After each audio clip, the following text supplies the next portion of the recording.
Thank you all so very much. I'm really pleased to see so many of you on a Saturday. It is an important day, and it began in some ways last year when Kasmi and I had a conversation. And we're thinking about the upcoming year and how we could have all, in some way, we expected how there would be nothing on the centenary of the Jallianwala Bagh, which is a shared history, but it's a history that, needless to say, doesn't really belong to us, at least in the Pakistani national imagination. And so perhaps just to kind of like set the stage just to preempt a few questions, perhaps we can all think about that, about the politics of amnesia, and whether and where the colonial in some ways resides in our imagination today. Just to kind of like park that question and to move on. I hope the details are known. The 13th of April, at least 379 people, Hindus, Sikhs, and Muslims, men, women, and children, shot by a figure who quickly became notorious, shot to notoriety soon after, Colonel Dyer. This month, I have to say, if the 13th of April is an important date, I would like to flag another date that's coming up. That's the 23rd of April, and which is the anniversary of the Qissa Khani Bazaar massacre that happened in Peshawar. And that over there, at least 400 Khudai Khidmatkars, or the red shirts, led by Bacha Khan, were shot by colonial troops. So these are the two events I would like to flag. Again, to go back to the kind of like event we're thinking about today, the details of it, you might have heard of, just to provide a brief historical background. In some ways, it's a story that begins in the First World War and the disaffection that grows out of the First World War, and what the British choose to do after the war ends, which, amongst other things, is the passing of an act called the Rowlatt Act, Rowlatt Act 1919, that aims to curb civil liberties in India. And that act is coming in to basically clamp down on nascent and rising nationalist sentiment that is asking for more concessions from the empire. And the empire, obviously, is not willing to concede in those concessions, so to speak. From there, one can jump to the 10th of April, to the city of Amritsar, which is when a huge riot breaks out. The Punjab, by this time, is aflame in some ways with protests and demonstrations. Part of which, by the way, I don't know if this is known, but part of which also entails the bombing of, and I say bombing, the bombing of Gujranwala, the aerial bombing, in fact, of Gujranwala. You find a very small snippet in Michael Dwyer's biography, India as I Knew It, in which he speaks about how Gujranwala city was bombed from the air. And that time, obviously, it was a really true thing, like bombing, throwing a few grenades and so on. But to go back to Amritsar, it's a city that's under siege. On the 10th or 11th of April, there has been a huge riot. A few Europeans are killed. Following that, on the following day, allegedly a British woman is assaulted in a street, in retaliation to which Colonel Dyer issues an infamous order, which is to say that all Indians passing through that specific street shall have to crawl on the bodies to pass that street. And the day after then is the 13th, which is when a crowd gathers in a garden known as Jallianwala Bagh. They're there not just to protest the imprisonment of two Congress leaders, Satyapal and Dr. Pichlu, but they're also there to celebrate Baisakhi. And it's a mixed crowd, as I said, Hindu, Muslim, and Sikh. Dyer, to cut a long story short, comes in, surrounds the park, and what happens after, as I say, is history. There are two incidents before I introduce our speakers, two instances that I would like to mention. The first is the hanging of a revolutionary called Udham Singh, also known as Shaheed-e-Azam Udham Singh, also known as Muhammad Singh Azad. He named himself that at his trial.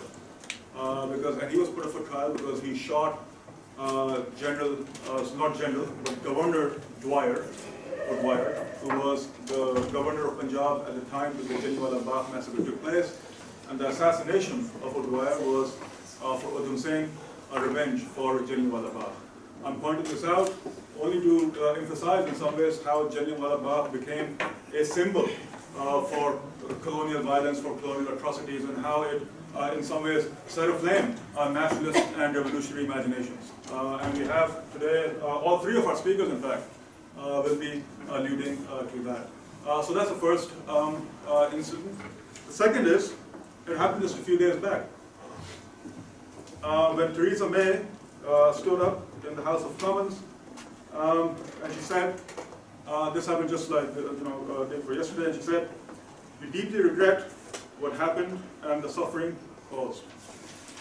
She goes on to say, and I'm reading an excerpt from her speech, she says, "The tragedy of Jallianwala Bagh of 1919 is a shameful scar on British Indian history, and as Her Majesty the Queen said before visiting Jallianwala Bagh in 1997, it is a distressing example of our past history with India." Jeremy Corbyn called for a full apology. That obviously hasn't been given yet because, as the junior foreign minister, Mr. Mark Field said, he said that we debase the currency of apologies if we make them for many events. Theresa May was not the first British Prime Minister, it has to be said, who expressed deep regret for this shameful episode, quote unquote. That regret has already been expressed by David Cameron, who visited Jallianwala Bagh just a few years back, I believe. But the point is still remains the same. I mean, whether an apology should be issued or not, perhaps is something that we can all reflect on as well. But I want to stress these two words. I mean, it is a distressing example of our past history with India. One of the questions perhaps that I would like to pose to all of you, the audience and to the speakers, is that what happens when we reduce colonialism and empire to these specific and singular incidents? Does that in some ways reduce what the empire was all about? Because Jallianwala Bagh can be thought of, as it is indeed thought of, as an aberration of empire. But what I would like to suggest as a starting point is that Jallianwala Bagh is empire. That is an aberration. This violence in some ways will lay at the heart of the civilization of imperialism, not just in South Asia, but also elsewhere around the world, and specifically, obviously, in Africa. I have much else to say. Perhaps I'll jump in between. But before I do, I would like to introduce my friends, my colleagues, distinguished panelists, as the phrase goes. Chris Moffat, he is a lecturer at Queen Mary University in London. He is these days walking the streets of Lahore because he plans to write what will, without doubt, be an amazing history of the architectural history of Lahore. He's also teaching, I believe, in GC at the moment. His book just came out. I'd like to plug it because it's a great book. It's called India's Revolutionary Inheritance, The Life and Politics of Bhagat Singh, published by Cambridge University Press, came out just a month or two ago, I believe. Please do look it up. Our very own Anusha Malik, teacher in history in the history department, PhD from SOAS. Chris got his PhD from Cambridge, and that's where he also met our fire starter, Amar Dijan, also a PhD from Cambridge. You probably don't know this, Amar, but you have quite a few fans in this crowd. Who's teaching these days at FC College. He's also affiliated with the Hukumiya Khalq movement. Anything else you want me to add? That's enough. All right, that's enough. That's enough. And I am Ali Raza, and I get to be at LUMS too. So we'll have a brief kind of discussion. So what will happen is that I'll ask our speakers to speak for roughly 5-10 minutes each, right? And then we can open it up for questions and what will no doubt be an insightful discussion. After that, you are all invited for tea outside, after which there'll be a performance, which, to me at least, is the highlight of this evening. Not to like, put on you guys. But it's a dramatic reading of Ghulam Abbas's Afsana, Rengne Wale, जो Ghulam Abbas साहब ने जलियांवाला बाग पे लिखा था, और बंटो के अफसाने की भी reading होगी साथ साथ. And joining us will be artists from, forgive me, it's a mouthful, I can never pronounce it. Thank you. So thank you for coming, and the elaborate setup that you see around you is basically for that dramatic reading. All right. Thank you all so much for joining us. So Chris, would you like to start off? Sure. Floor is yours. Cool. Thank you very much, everyone, for coming to the event. Thank you, Ali Raza, Ali Kazmi, for organizing something to mark this, this important anniversary. So no one's kind of expecting only 5 or 10 minutes. I'm probably going to speak closer to 15 minutes, if that's okay, because I think that was, I want to make that clear so people aren't being but basically I want to talk around, rather than directly on Jallianwala Bagh, focusing on 3 broad thematics. One being this question of legacies, second, the question of partisanship in history, and then third, the question of reckoning with history. Okay. So, first on legacies. The conceptual and methodological problem of legacies is something that is very important to my work as a historian who's primarily interested in the relationship between anti-colonial pasts and post-colonial presents. My research asks what the nature of this relationship is, how it is regulated, how it is unsettled, or whether we can even really pull these two historical moments apart. And I think it's useful to conceptualize legacies, the question of legacies, in 2 ways. First, as a historical moment that has been taken into account, integrated into our consciousness in the present, perhaps even structuring politics or identity, and likely commemorated or memorialized, right? And this type of legacy sees the past, as behind us, but as something we can still learn from and should learn. The second way of thinking about legacy is as something that is disruptive. That's something that has survived, that remains unresolved, that has been repressed or suppressed, not properly dealt with. So we may tell ourselves that the past is past, that it's over, but it's not really over. There's unfinished business in the present.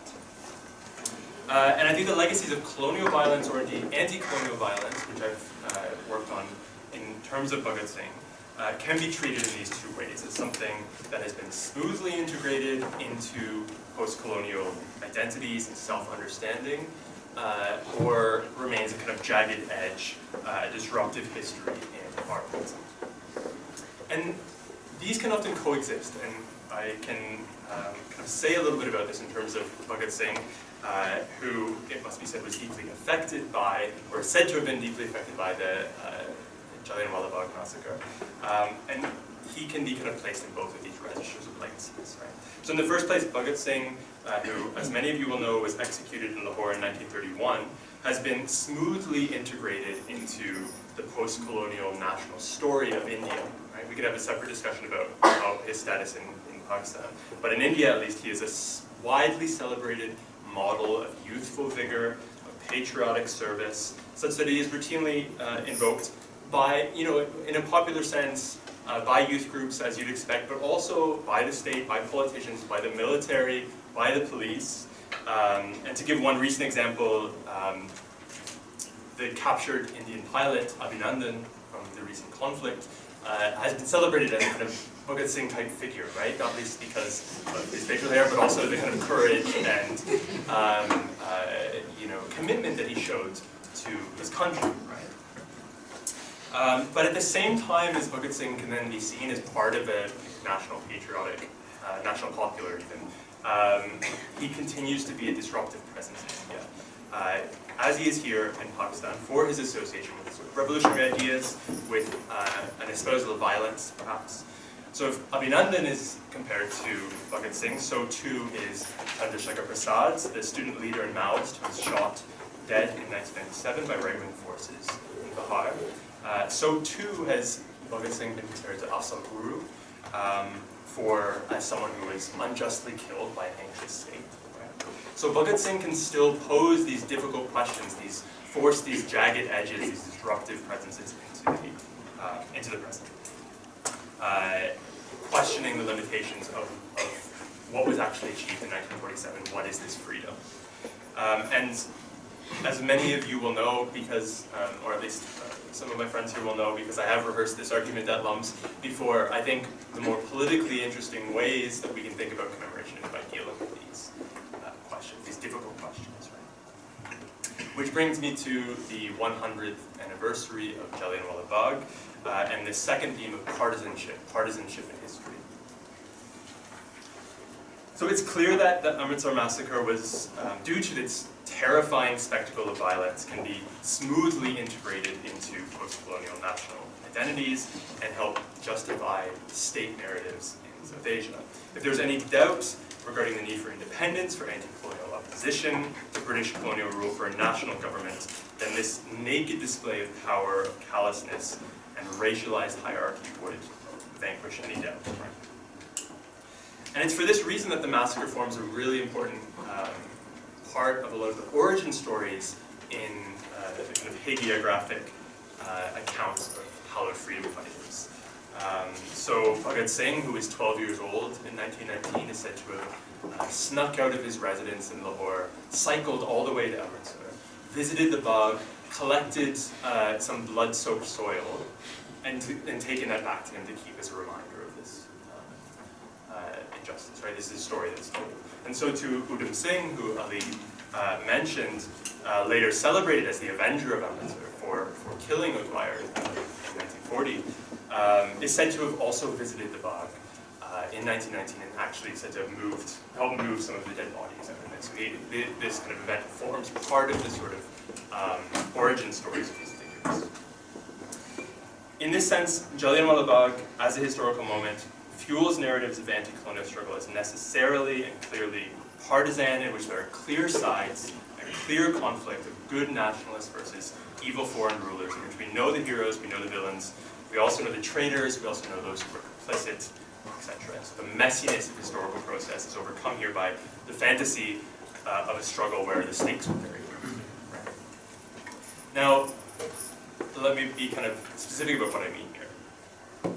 I agree completely with Ali that this massacre was not a one-off, not a unique event, and it's important to affirm that what happened in Jallianwala Bagh was demonstrative of, rather than an aberration of, or a departure from the logic of colonial rule in India.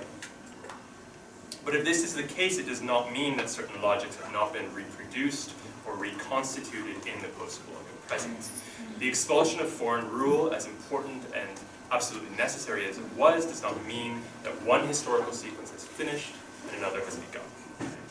And I find it useful to think with what Anne-Laura Stoller calls imperial durabilities. Imperial durabilities, those continuing hierarchies, constraints, confinements that linger after the formal end of empire. And this is not simply about acknowledging that certain colonial laws or institutions, infrastructures survive, but also interrogating what Stoller calls recursive histories, the uneven and unsettled effects of those histories of violence and extraction and hierarchy, the way they, quote, fold back on themselves, and in doing so open up new surfaces, new planes, new possibilities for violence. So this is not simply about history repeating itself or remaining the same, but actually about new inscriptions, modifications, amplifications that cannot be easily grappled with that language of anti-colonial critique. And so one example, maybe that's a bit tangential from Amritsar, but nevertheless is useful, is this reality where the distribution of power in the world today, the way that power is structured globally, which is absolutely a legacy of colonialism, is at the core of how the climate crisis is being dealt with and the consequences that crisis will have for most of the world's population. So how do we think about this? How do we think about this in terms of colonial legacies when it is actually a new formation? So the partisan picture of Jallianwala Bagh, painted by state commemorations and official histories, cannot I want to suggest, be allowed to obscure the jagged edges that characterize the legacies of colonial violence. What might those jagged edges be? This is something we can discuss. For me, I think they certainly force a confrontation with militarization, securitization in society, use of excessive force by the state, climate of emergency that leads to exception and unmitigated police violence. So I think it's important for us to ask, how does our commemoration of Jallianwala Bagh not simply focus on this regretful tragedy from 1919, but also raise these questions? And that brings me to my third and final point, that of reckoning. Here I want to say something about, someone who's working in the and living in the post-imperial metropole of London, someone who's come from a settler colonial society in Canada. I think it's important also to situate these contexts in the discussion. And as Ali mentioned, this past week, Theresa May released a statement that the government deeply regrets what happened in 1919. Critics have gone on to ask her to present a full apology, and I think I'm not going to answer your question there, but I think also this question of what apologies actually do, what they can accomplish, is again something for the general discussion. But the key point I wanted to make is this: that the dominant narrative in the UK about Britain's imperial history remains disturbingly positive. And in the age of Brexit is increasingly being presented by right-wing voices as evidence of the country's distinct genius. And that is not an exaggeration, right? It's framed as evidence of how Britain will be able to flourish in its own terms once it's free from the EU. We were once great, we can still be great. And indeed, there are plenty people in the UK shouting out about how diluted this is, but the truth is that school curriculums, media commentators, political voices all converge to present Britain's empire as more beneficent than brutal, more entrepreneurial than extractive, more innovative than invasive.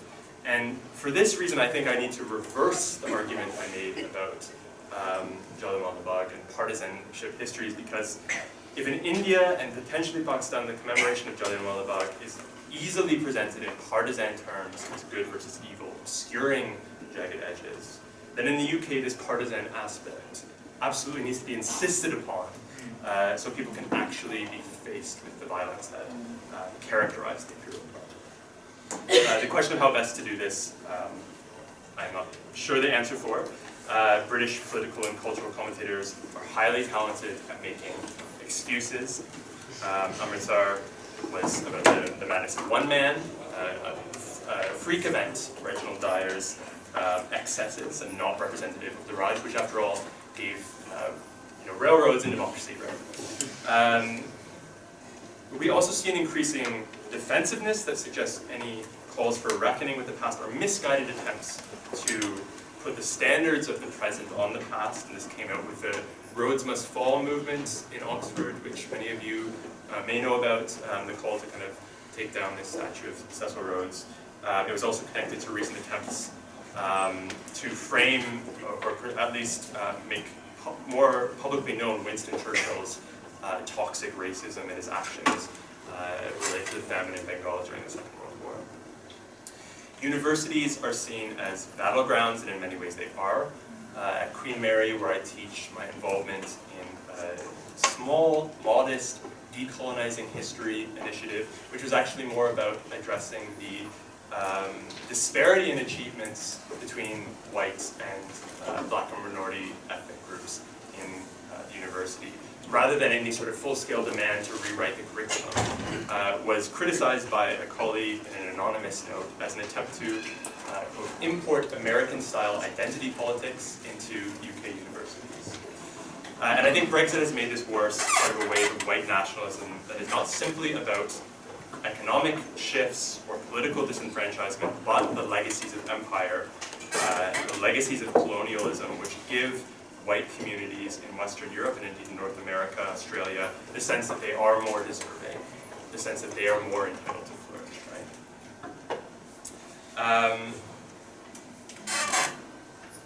That was good. Yeah, so I do want to say a little bit about Canada. just briefly, because the lack of concern for the situation of the country's indigenous population is astonishing, very worrying, and if indigenous communities are not actively demonized, then they are actually rendered invisible, which may be even worse. How else to explain the complete failure of the government at large to deal with one of the most shocking aspects of recent Canadian history, which I don't think a lot of people know about, which is the fact that thousands and thousands of Indigenous women and girls have gone missing or have been found murdered in recent decades. The murder rate of women in Indigenous communities is 6 times that of the average. And the results of a much delayed inquiry are due in June, but the question is whether or not there is political will to properly address the grievances and inequalities that characterize life for Indigenous Canadians. And I guess that's to just kind of frame whether this is really colonial legacies, this is a settler colonial present. After getting a little off track there, let me finish with this. In a recent article, Martin Ward has shown that decolonization as a concept was originally developed in the 1920s by a German political economist named Moritz Bonn.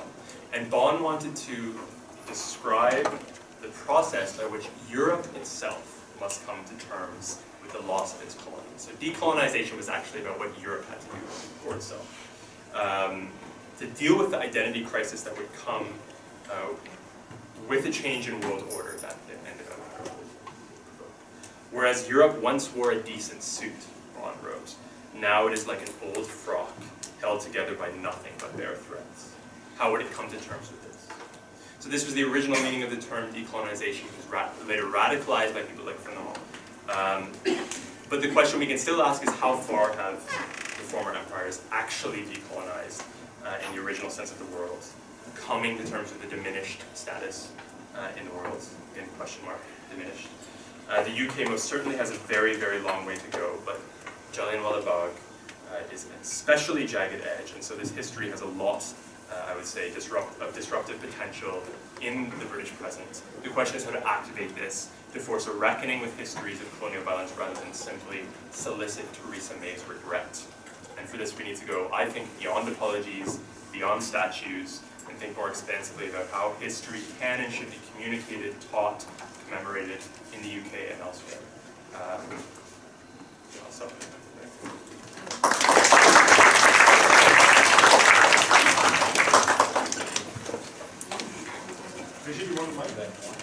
No, I should be fine with that one. Can you guys hear me at the back? Yeah? Okay.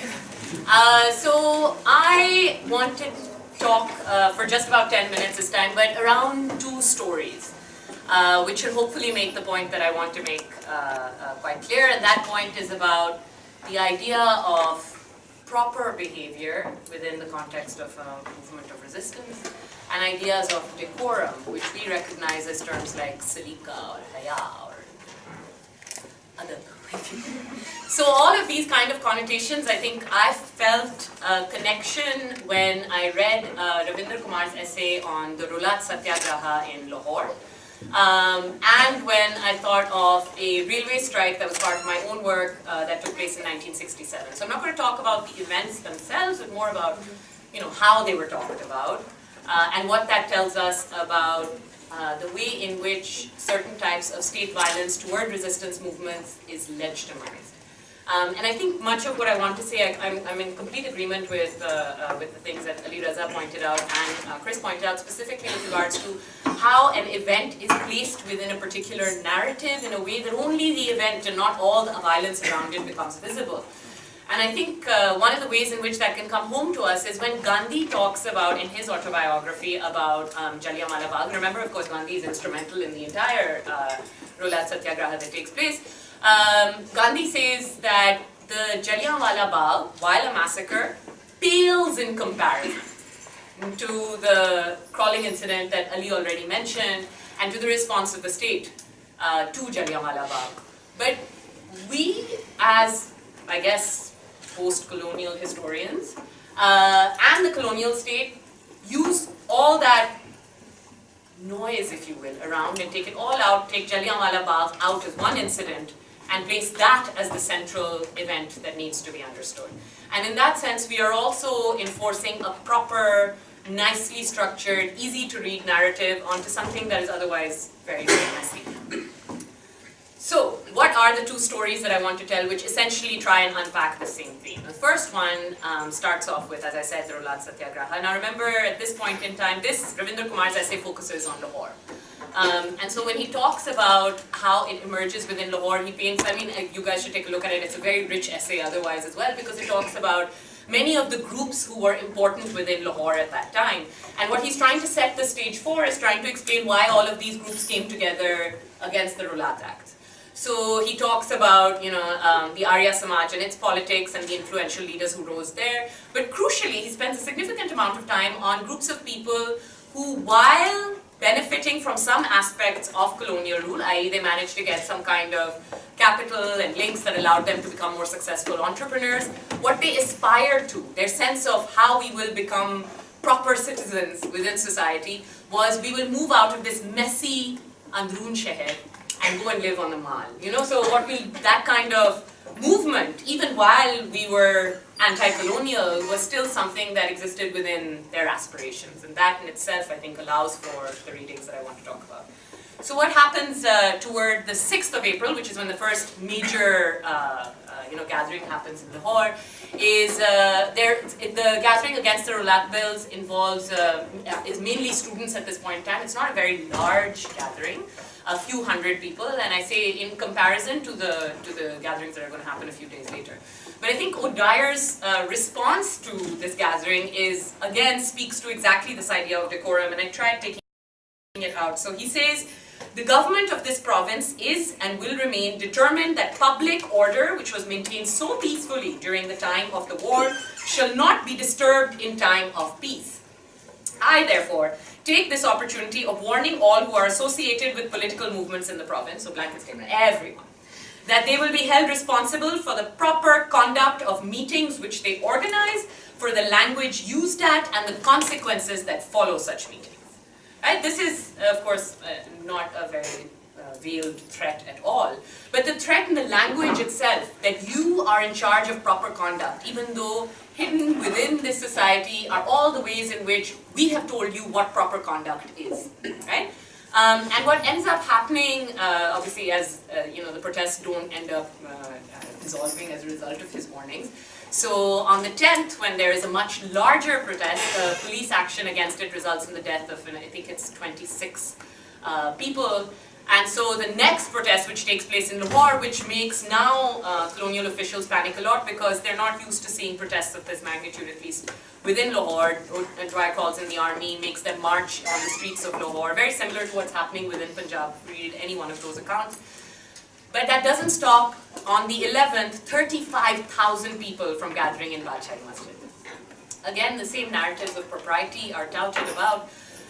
But what is crucial in this is that all the groups of people who represent this divided idea of Lahore gather together for very different reasons in Jallianwala Bagh. The way Kumar talks about it, and we can talk about whether or not this is valid, the way Kumar talks about it, it seems as if the panic increases when artisans and workers from within the Androon Sheher join the crowd of students, and then all of them gather together in this supposedly divided society with various groups of people fighting in their own row, in their own capacities, come together in Badshah Masjid. This is the pinnacle of improper, disturbing behavior. I'm going to drop the Lahore story here. We know what happens in the context of Jallianwala Bagh. It's literally 2 days after this event in Amritsar. But if we take this forward, you see what happens within Lahore fades within the memory of our own history, right? What happens within Jallianwala Bagh, what happens within Amritsar. Within that, the rest of the Punjab story is one line, as if it was all just one story, right? Negating the fact that there were many different types of, and very class-based resistance that was taking place alongside the mobilizations that took place before and after Jallianwala Bagh.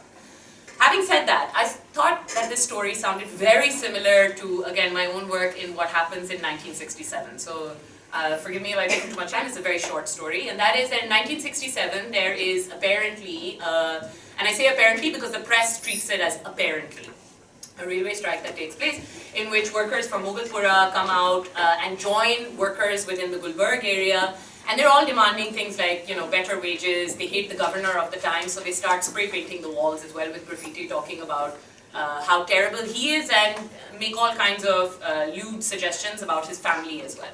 This appears in the press as an example of how overboard the workers are going in the way that they're acting in this protest. However, it turns out the workers put a petition forward at the same time saying, we protest the police shooting against our peaceful protest. And the press response and the government response said there was no such shooting. In the same newspaper, All India Radio claims, of course it was All India Radio, claims that there was a shooting that took place. Indeed, workers did die. The matter kind of fizzles out because the last article that deals with this also talks about this. They were spray painting graffiti, nothing happened, this is an exaggeration, shayad lathi shati padi ho, uske ilawa kuch nahi hua. However, in the cabinet documents, the discussion starts. So the minister enters the room, or I'm assuming enters the room because that's how it's penned down, and says, who authorized the shooting? And the rest of the people who are sitting around that table, all of whom are obviously aware of the fact that the shooting took place, start by saying, we didn't. Obviously, this was an error of some sort. Nobody would condone this kind of violence. It must have been the police officer, with the commissioner in charge. He must have done this, and therefore it wasn't anyone's fault. And that kind of thing, I think, is the way that we tell stories of violence in order to legitimize state action. That is, that there was improper behavior, they did not adhere to proper decorum, and therefore our reaction was not as bad. However, it was also proper procedure wasn't being followed, so it's not like we would have legitimized this. I think that sounds a lot similar to what the British government did as well afterwards, saying we wouldn't have legitimized this. This is not the kind of behavior we condoned. Again, this sounds very similar to what the generals after 1971 said. We didn't legitimize this. Those people there, they were acting on their own, right? And however, as the Hamoud Rahman Commission report even, and all these documents clearly show, you did condone this kind of culture. You did condone this kind of relationship, this way of legitimizing your acts, right? And therefore you created a culture that allowed for this kind of behavior by saying you'll only get a slap on the wrist, right? I want to wrap up over there, but I think this kind of idea of how violence is legitimized, repeatedly legitimized, is not actually contrary to what we tend to discuss right now with product of our Pakistani culture, religious culture, just a product of a militarized state. I think it has its history in a much longer legacy of colonialism. Thank you. Thank you.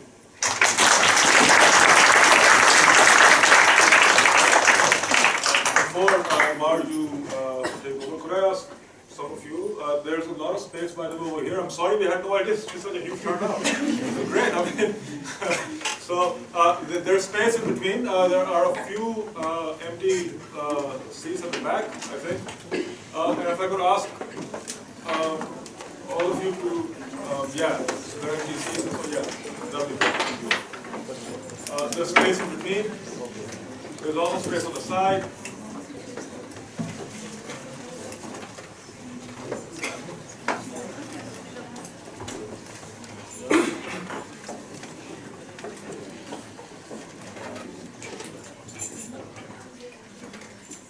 इधर भी दो जगह खाली अगर आपको friend 3-4 हाँ वहाँ पे over at the back you'll have to come over here.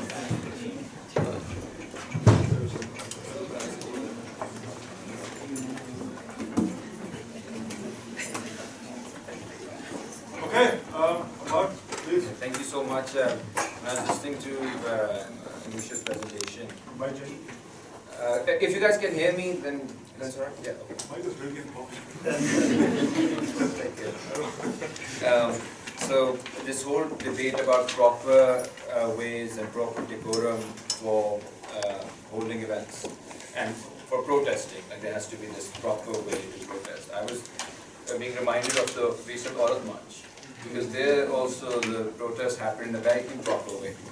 And the problem with protests, genuine protests, is that they always appear as improper to those in power. Otherwise, they wouldn't really be protests; they would just be ease. So I think that history, I think there is that continuation that over there as well that's happening. And another very interesting bit that I figured out, colonial officials were pretty scared of Indians mocking them. Because so much of their power was built on the idea that we're superior.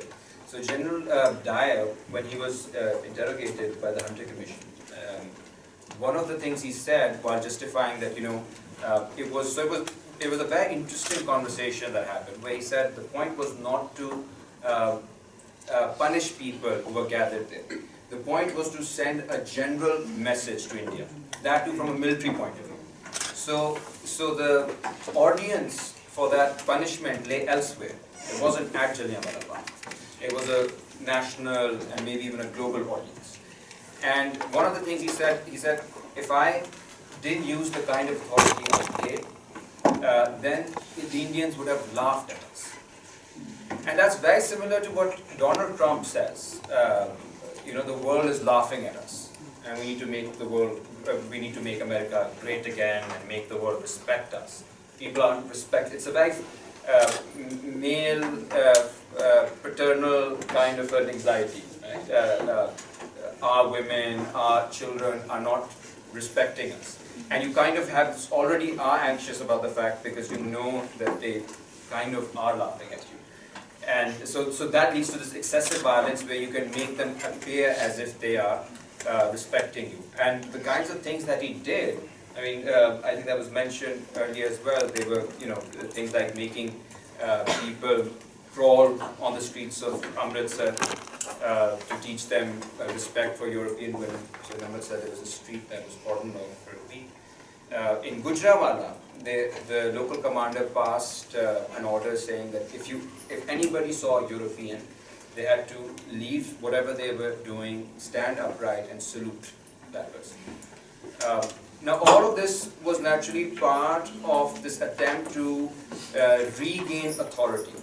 And we have a friend, Mark Pondos, who's written a really good book on Punjab and the violence in Punjab, where he argues that this violence does not stem from this confidence of the security state.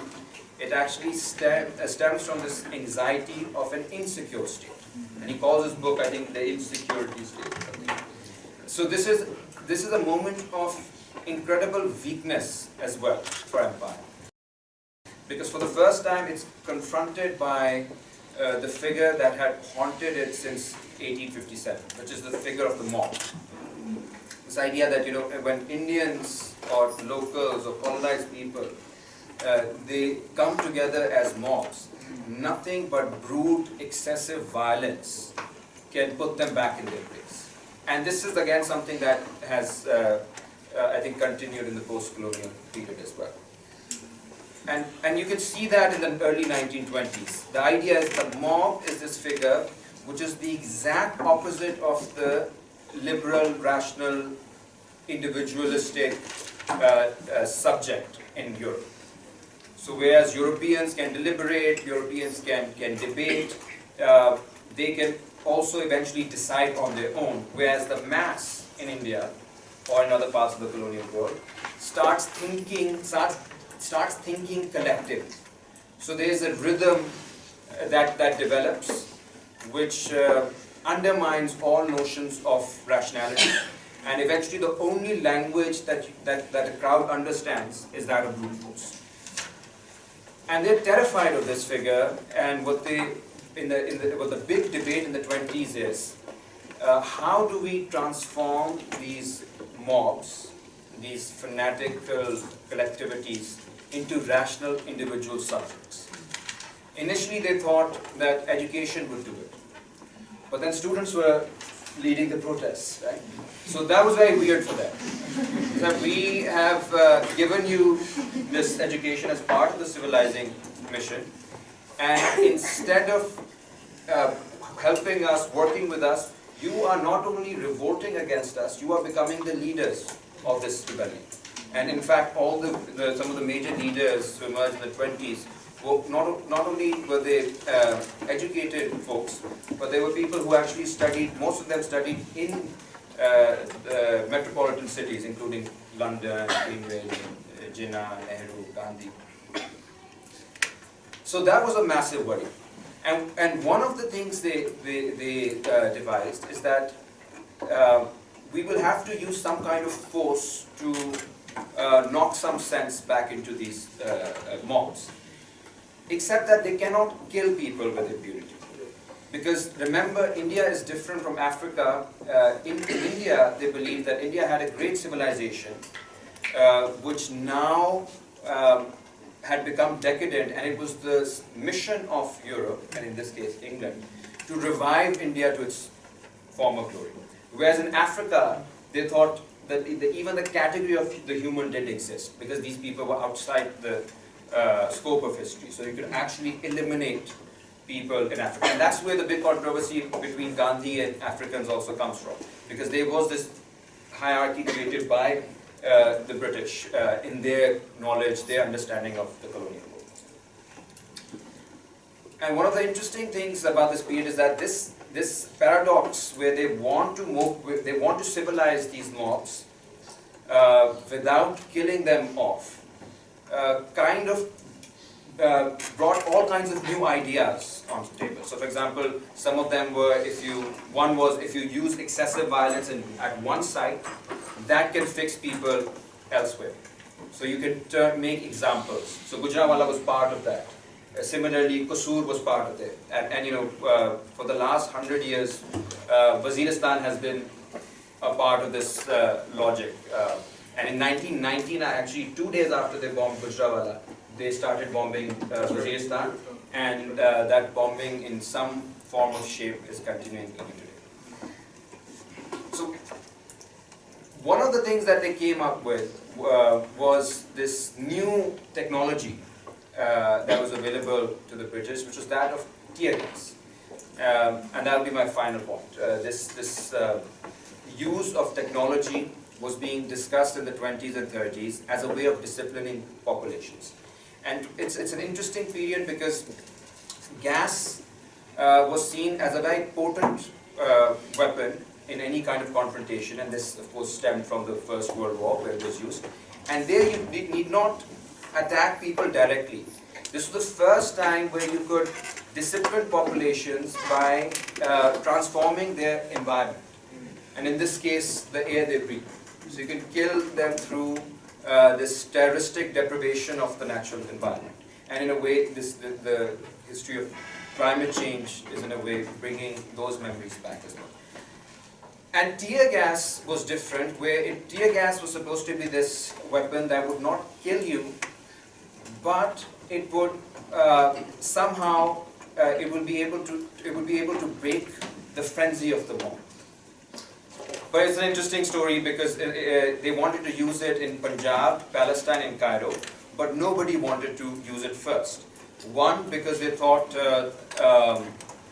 so many people had died due to gas in the First World War, and if you kill too many people, that could be a problem. But a bigger problem for them was that these protests usually happened in areas like the mall, and these were places where Europeans used to live. And gas is something you cannot control. And they thought even back then Europeans were too woke and they would sue them. Like literally that was their fear. They thought they'll bring these doctors and European they'll talk about this air that their children were forced to breathe, and that will actually increase the cost of using this weapon. Eventually Punjab became the first place in the world that tear gas was used in 1936 in a village near Amritsar. And it was used against people who were believed to be criminals, dacoits. And the report for that encounter is very interesting. And they subsequently did a few experiments on constables, policemen, which are these Indian policemen who were forced to run from point A to point B. And when they submitted the report, they said this was excellent. None of them were able to make it from point A to point B, and none of them died. And the idea was, and in that report they said this is a fantastic weapon that we have, because what it does is, it forces, when you're under tear gas, it forces you, if you're part of the mob, it forces you to stop thinking about others. The bodily pain is such that you start thinking about yourself, your physical existence, your sustenance, just like any rational person ought to. So you're no longer this colonized subject you start becoming a rational, liberal, European subject, and you leave that mob and run for cover. And I think that is a very good metaphor for how the colonial state, when it was trying to civilize people, and it was unable to do so through the means that it preferred, including education, jail, other things, it saw bodily pain as the most effective avenue for transforming mobs into rational individuals. So I call it liberalism under bodily pain. That's the kind of experience of liberalism that the colonial world encountered. And I'll end by saying, I think the one legacy of Dyer is that this excessive fear, this excessive paranoia, this excessive cynicism and apathy that exists today, I think it is part of that entire colonial calculus in the 10s, 20s, 30s, which is obsessed about making sure that people do not come together. And I think every time people, even today, when people come together, when people start looking beyond their identities, when they start engaging, accepting the other within themselves and around them, I think those are always brief encounters with decolonization, and we should celebrate them as such.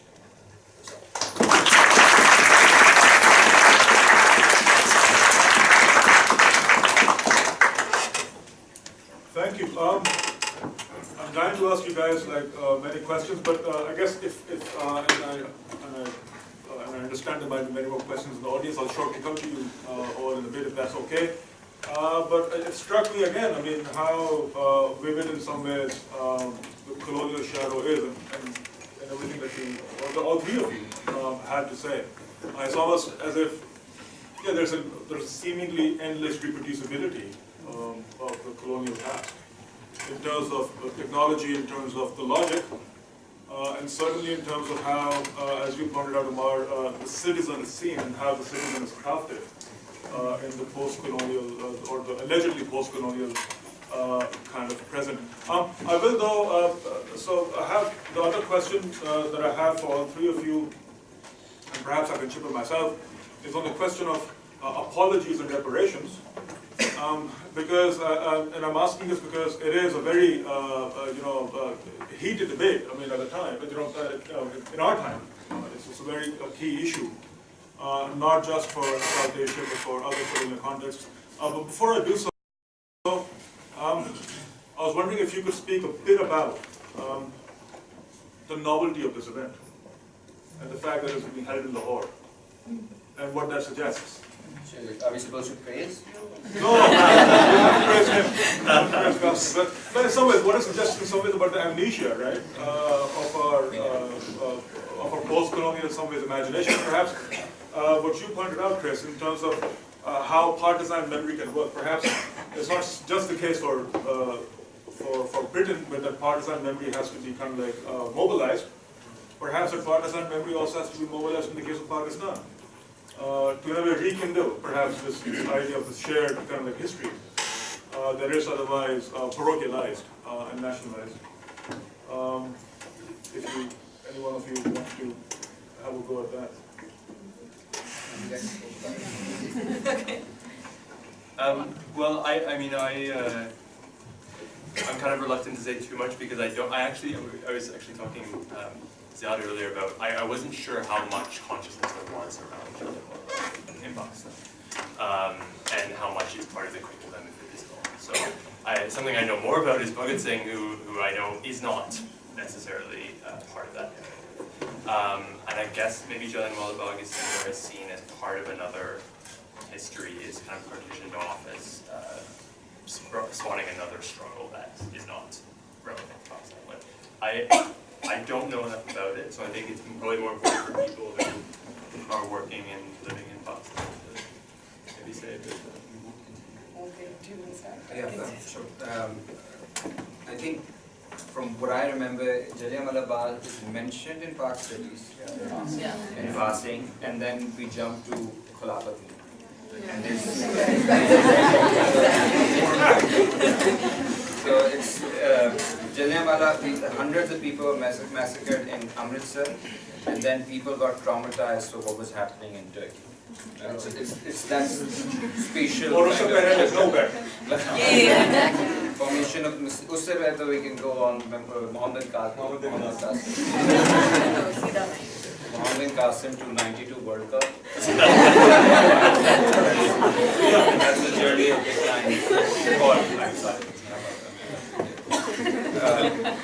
So I think there is this amnesia. If you tell the story to anybody, it would move people naturally. It doesn't matter what religion they belong to. Similarly, Bhagat Singh's story would move people, anyone with a soul, and these are the words actually that Jinnah used. Anybody with a soul. He says these kids, these boys, you have to have a soul to undergo what these boys are undergoing. So I think these are all, it's unfortunate that they've become embarrassing for us, these moments that should actually give us a lot of pride that all these struggles happen, because we have not developed the adequate vocabulary, the adequate language to incorporate these stories into our narratives, to even like tell these stories. Everything would become to the two-nation theory.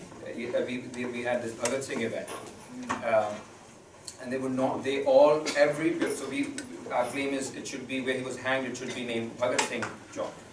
First it was Bhagat Singh Shaheed, so we realized he couldn't be Shaheed. We said, okay, Bhagat Singh Shaheed, he was definitely there. And every bureaucrat is like, I'm a fan of Bhagat Singh. See, all of them are fans. That's another fact. But they said this is like beyond us. Because the problem would be anybody who doesn't know about Bhagat Singh, but is a bigot, when that person raises the question, we will not be able to defend it. Our people have not been given that conceptual vocabulary to say it is actually okay to celebrate someone who is not called Umardeen or Aladita. It's not, we're not celebrating their names, we're celebrating what they did. And I think that is one of the big struggles, the struggle of language, where we have to develop a language, a conceptual vocabulary where we can talk about certain things without being embarrassed. And in the same way, this memory, certain things, the politics of memory happens in a way in which certain things are overemphasized. So you have an overdeveloped memory. So 47 and violence, everybody knows. 71, not really. Right? So it's really, the politics of memory is always very selective. And as historians, part of our battle then is to say, okay, why are certain things being remembered excessively and others are being forgotten? Surely there's power at play, and we have to identify and expose that. I think I completely agree with you, and I think the way that we tend to pick certain events depends on what we're trying to justify, right? And one, there's a National Assembly debate that speaks exactly what you said, and I'm sorry to all of you, I keep bringing up National Assembly debates in our class as well, because aajkal pad rahi hu, maaf kar dein. Lekin in 1967, there is a minister who's from East Pakistan. He brings up Jallianwala Bagh, alongside the Khilafat movement, by the way, in one line, in which he says exactly this. His point is not that what happened in Jallianwala Bagh is relevant. He asks, the question he's asking is, why should we allow Bengali poets from functioning? What do they have to say about our major events before 1947? And crucially, and this is the question he asked, how are they helpful to Pakistani Muslims? Right, so that then is the defining question that makes these events relevant, and therefore Jallianwala Bagh then is folded into that kind of partisan history whereby you justify what is relevant and has given something to the Pakistani Muslim, if you will. And I think that in itself is important because maybe we can engage with that by changing the question, right? And I think maybe just changing the question to something as simple as what's the moral issue at stake here, you know? Or one of my favorites is, where is class? You know, so those kind of questions would perhaps change the narrative around a little bit. Before then, we perhaps like to wrap up at least our conversation and then go to the audience about reparations. It struck me though that perhaps the one thing that we should mention is that the technique of control that has truly lasted colonial rule is martial law. At that time, obviously, the role at kind of like Satyagraha, Punjab was placed under martial law. ये सारे जो I mentioned that क्योंकि ये आप तो सुनते हैं रोज़मर्रा की बातें जी सेक्शन 144 नाफिज हो गया है यहाँ पे ये जो है इस तरह की इस पे बंदिश है उस पे बंदिश है flag marches colonial troops British Indian troops going in the form of like a massive convoy through districts that were troublesome, that were rebellious, to kind of like overawe and instill some kind of like fear in the population. It's still a technique that's used. Muharram में इस्तेमाल होती है in like areas where जहाँ पे शक होता है फसाद का flag marches आज भी होते हैं. So these techniques, right? Not just tear gas, but martial law, section 144, flag marches and so on. They're still pretty much with us. Reparations. Yeah, I mean, it's a huge kind of like debate and about whether the empire in some ways or the former empire owes reparations, perhaps even in the form of apologies. And let us not forget in some ways that perhaps for now at least when it comes to Jallianwala Bagh, the constituency that is most in favor of in some ways like extracting that apology are again the usual kind of like nationalist types. In India and so on, apology deni padegi. But that obviously leaves open the question of acknowledgement. And I think that there is a distinction to be drawn between apologies, making an apology, acknowledging in some ways the weight and the legacies, and again the presence of the past. Because that places perhaps a far heavier responsibility, as you suggested, Chris, that perhaps begins with teaching a different history in schools, a history of empire in schools. That, in some ways, would be a starting point of some kind of acknowledgement. But yeah, I mean, where do you stand on this question of apologies, on perhaps acknowledgement, on reparations? Anusha, you want to jump in? Or? Well, actually, I'm wondering about this because recently we had this exact same conversation about reparations in government colleges. Just got there was no resolution to it in the end, right. But one of the things that that struck me was how strongly some people were talking about the need for reparations for this, or the need for an apology, even though we had to explain from scratch what the Road Bill was. So what is the? I mean, I think there may be a gap between the apology and I think your point about the apology and the acknowledgement is an important one in that respect. What do you want to get from the apology? So if it's just a sense of closure, then it means something different. But if that is a way to open the discussion to reparations, then it is a substantially different discussion. It makes me think of, I know you mentioned Aurat Matni, this is completely irrelevant, but so many discussions and so many cases of sexual harassment actually, and what do you want to do at the end of it? The question is always, we don't want money, we want an apology. So on some level, maybe that kind of discussion needs to be had collectively. I don't have an answer for it, but of how we feel and whether that feeling will be mitigated or will get some kind of closure with an apology. So the question of what purpose does it serve is, I think, what we need to be thinking. I agree. It's a very difficult thing to calibrate. The best thing would be to actually have an anti-imperialist government in Europe. And we're almost there with Corbyn, maybe in a few months. So it depends on you guys campaigning for him. Only just to say that I'm skeptical of the spectacle of apologies, but I do think that the call for reparations can be properly disruptive and have a material effect that could be politically productive. So whether or not we can actually calculate in a fair way, I think that demand is productive. And that's of course one of the main reasons why, in some ways, an apology for, say, the slave trade hasn't still been issued. Because in the year 2002 or thereabouts, I forget the exact year, it was feared that in some ways of an apology for the slave trade, amongst other imperial crimes would be given, then that would open the door for all kinds of lawsuits that people could kind of like, claim, when it came to European nations and their involvement. So, I'm sorry, I've spoken for far too long. Questions? Thank you. Thank you for organizing this. Thank you, Chris, for having legacies, partnership, and recommend Musha. Thank you very much for bringing us into the present. In fact, I was at many of the protests against the government in 1967, 68 actually. We often got protest, so I relate to what Ahmad Jan has said. But I think what you all have done very well is to present the sort of anatomy and pathology of colonialism. But in our confrontation with legacies, a word that I loathe, and reparations, so what are we asking for? What have we lost? What are the reparations for? Violence and the rape of body, mind, and economy, selfhood, subjectivity. So what is it that we are actually asking for?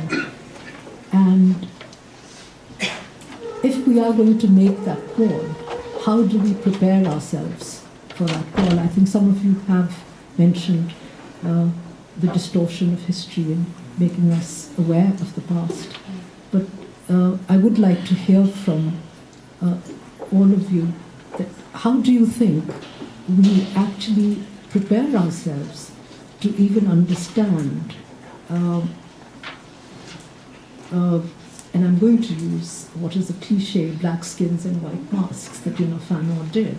We are having this discussion in a colonial language. So the loss is so huge. So how do we understand? What are the first steps to that understanding? And yes, so what are your views on that? Sure, we can take more questions then we can. By the way, Fawad Chaudhry recently asked for the return of the Kohinoor. Yes. Of course. Kohinoor jayega.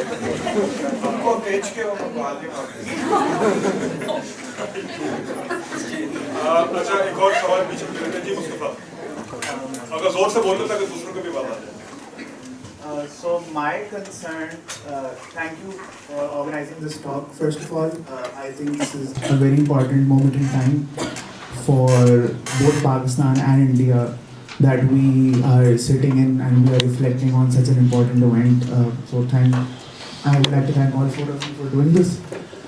My main concern is the amnesia part that we've been talking about, historical amnesia, amnesia about the colonial era, how we've conveniently shelved all of this away into the back of our minds, how, like for example, Mr. Jan, you talked about Pak studies and how there's only hardly half a page or one page and only one picture, as far as I remember, in the Nigel Kelly, Nigel Smith books.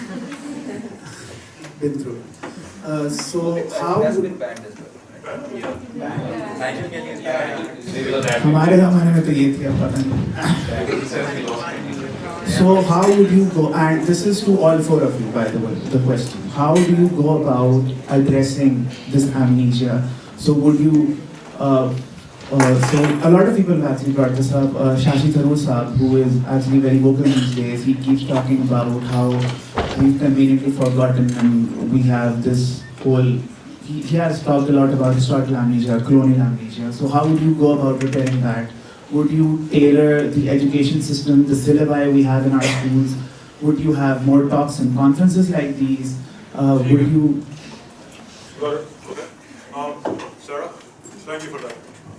I have a very superficial comment to make, but it may cheer you up. I studied on the other side of the border in the 70s.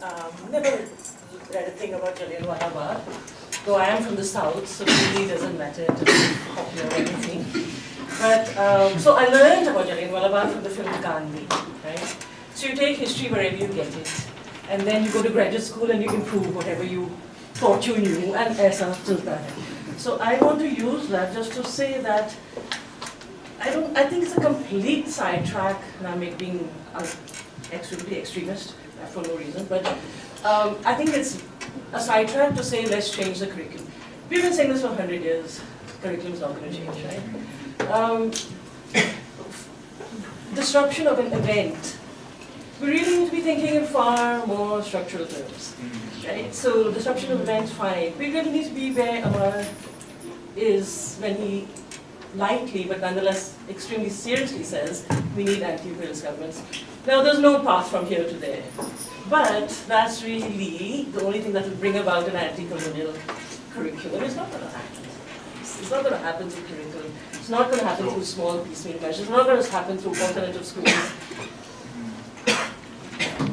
Guys, you want to jump in? On reparations, on curriculum, on, you know. Yeah, I mean, Chris has taken no, I think the burden. no, It's a good bite. well, I mean, it kind of ties into that.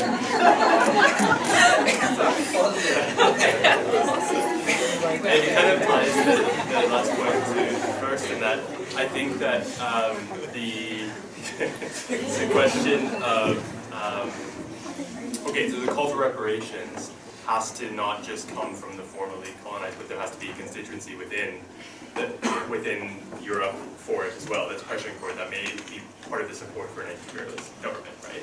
So the reparations call has to also come from me sitting in London to my government. Right? The other question is that rather than tied to the specific events, that brings up all these questions of quantification and harm and these sorts of things, is to think about what I said about these sort of recursive histories and the new forms that inequality and global hierarchy are taking. Right? So what if reparations are not about paying those individual people hurt by Jallianwala Bagh, but actually certain approaches to, I don't know, climate policy or global trade or these sorts of things, right? So reparations can be different forms. But I agree that there is a sort of, there is a much more structural question here about how this history can be reckoned with. But I still hold on to the disruptive event is part of that process by which we get to that. So Jeremy Corbyn's speaking about Jallianwala Bagh is part of that, forcing that disruptive element. Yeah, I agree. I think eventually we need to, it's a question of power. Who has more power?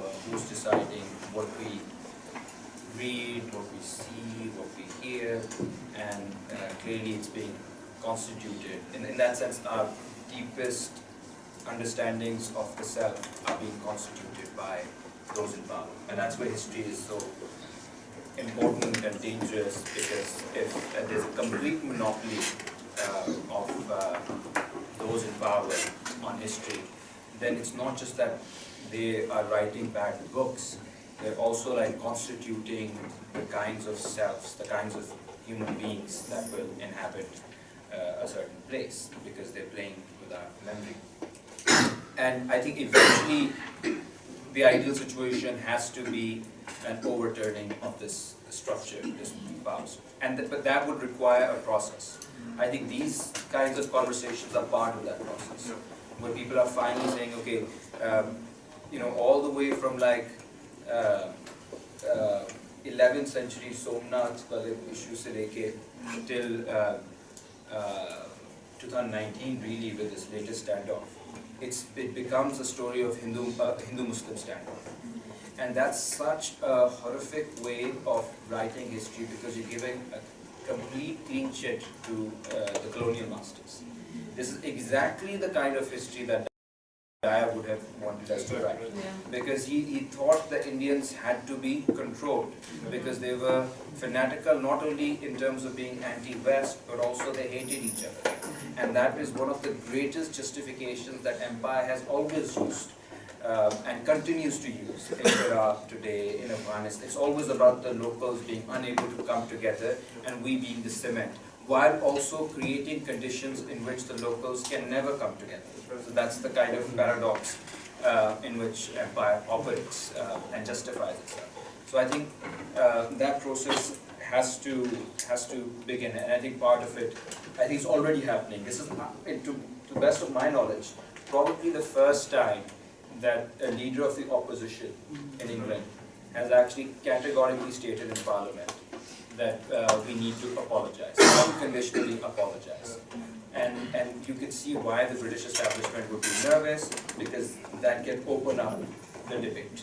And I think that's why Corbyn should be the Prime Minister.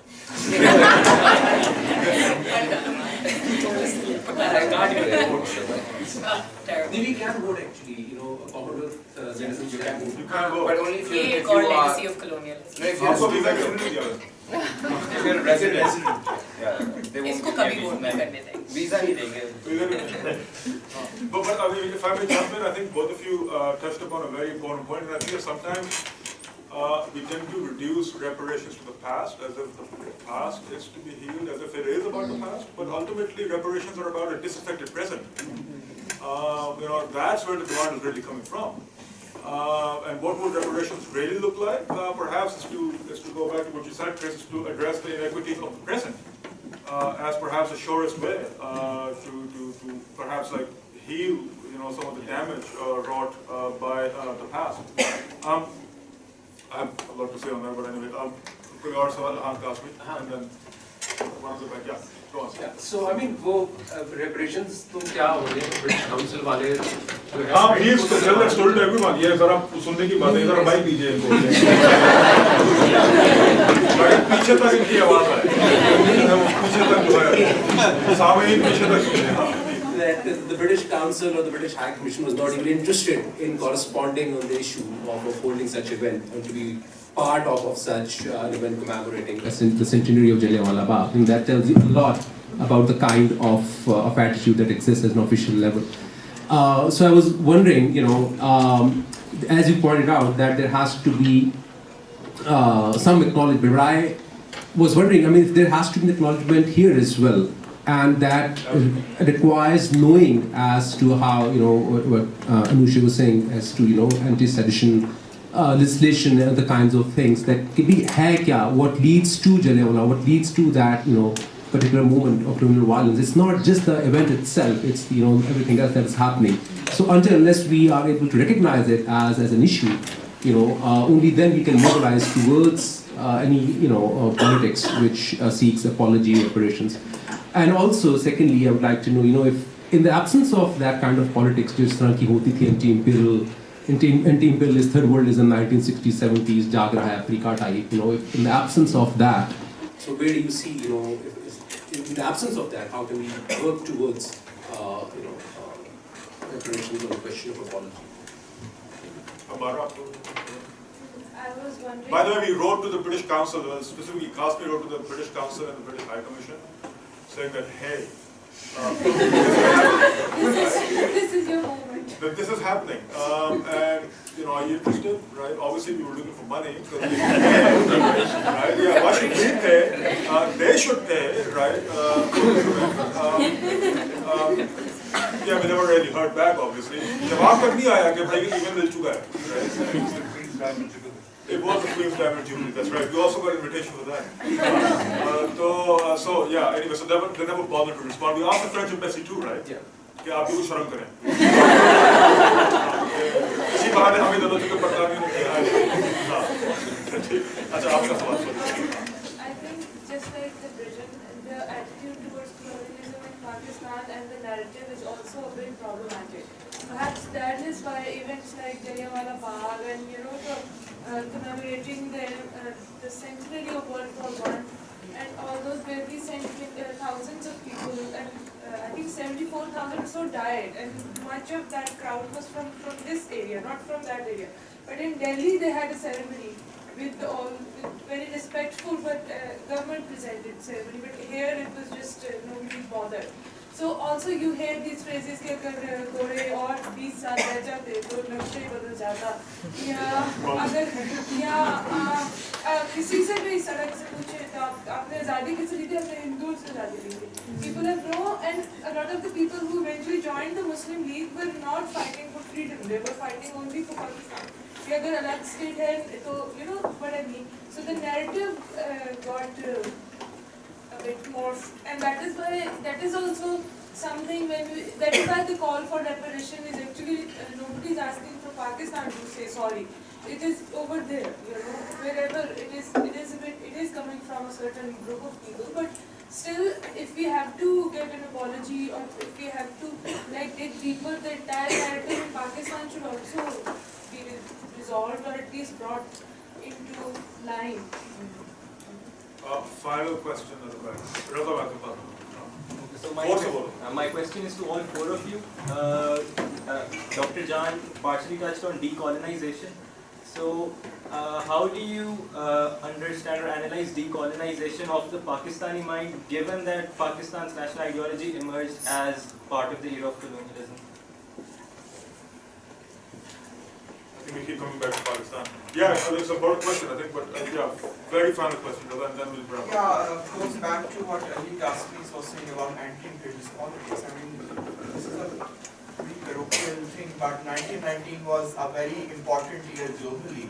I mean, I think it was probably the most important year since the Battle of Tsushima when Japan beat Russia, because, Ali talked about this very fascinating thing about tear gas, but just a year before 1919 you had a global influenza epidemic which killed off close to 1 million people in this part of the world.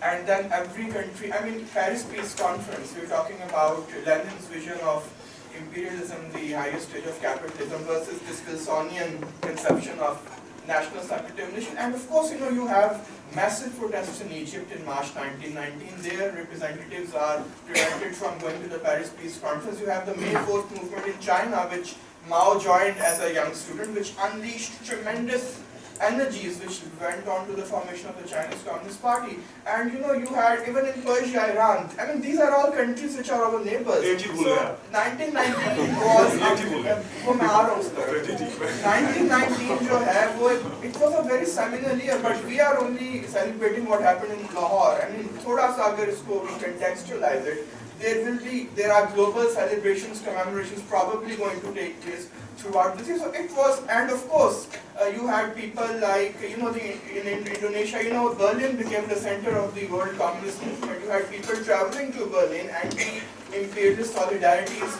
traveling. These things were actually being facilitated. So it's about making connections, right? So let's forget about Amritsar and let's also move on, in Cairo and Beijing and Tehran and, Paris, Paris Peace Conference, and every nation on earth is struggling to make its voice heard. Ho Chi Minh renting a suit in Paris to meet Wilson because he thought maybe he's a great Democrat, but he was disappointed. So it's about those hopes as well, anti-imperialism and making a better sort of world. And where are we now 100 years after that whole project? So, where are we? The last thing, Raza obviously is very right, but the last thing that I would like to mention is it's also the centenary of the founding of the Communist International. Yeah, the Baku Conference, the trials of these. Thank you. Maybe you can Talk about it. For what? No. It's like, all I'll say is it's a huge moment, obviously, it's a huge moment because it promises national self-determination to the brown and black folk of the world. It's about how it promises in some ways national self-determination, not just those in India but around the colonized world. I mean, that's what the Communist International meant when it was founded. It wasn't just about revolution in Europe. It was about a revolution across the world, not simply a revolution that sought to overthrow capitalism, but it also sought to overthrow its twin, which was imperialism. And so that's why the Communist International, thank you for pointing that out, is also very important for our history, for our for this year, for us in Pakistan in that sense. Concluding thoughts, guys?